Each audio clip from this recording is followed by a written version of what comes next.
we need to figure out what 99.061 divided by 100 is. So we are figuring out what 99.061 divided by 100. So in this situation, our divisor is already a whole number, so we don't have to do any of that multiplying by 10 or 100 to move the decimal over to the right. It's already a whole number, so we're ready to divide. But the first thing we want to do in this, just to make sure we don't make any mistakes, is make sure we put the decimal in the right place. So the decimal is going to sit right over here. This is where it was sitting before, so this is where it will sit in our quotient. And now we are ready to divide. So the first thing we want to say is, well, does 100 go into 9? Well, no, it doesn't. So does 100 go into 99?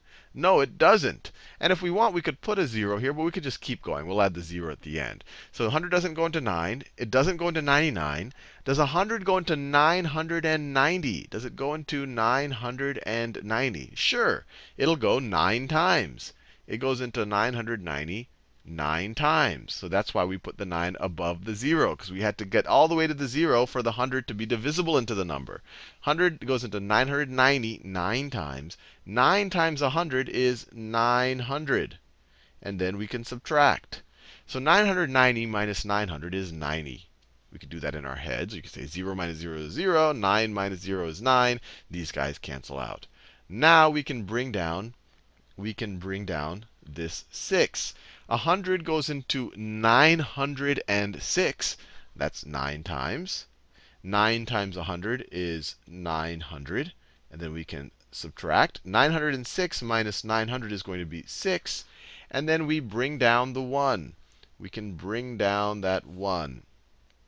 We bring down that 1. 100 goes into 61. It doesn't. It goes into it 0 times. It goes into it 0 times. 0 times 100 is 0. And then when you subtract, you have a remainder of 61. Now, you might be tempted to say, OK, it goes into it. Well, we could always put a leading 0 here, 0.990 times with a remainder of 61. But whenever you do, first of all, that's not right. The remainder isn't 61, because we're now in the decimal we're to the right of the decimal point.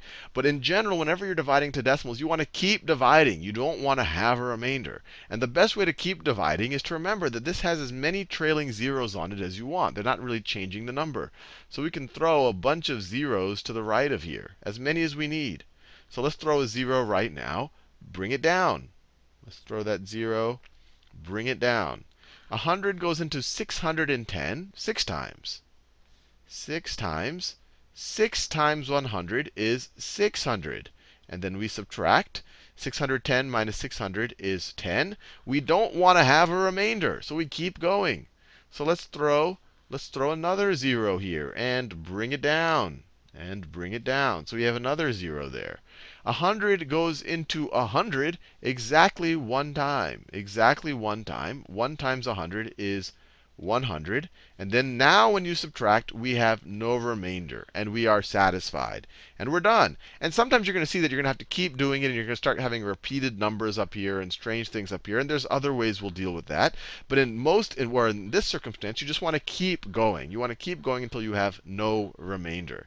So our final answer is 99 divided by 99.061 divided by 100 is equal to 0.99061. And I just put a leading 0 here. Just sometimes it makes it easier to read, and you make sure people understand that there's a decimal there. It just makes it a less prone to errors. And we are done.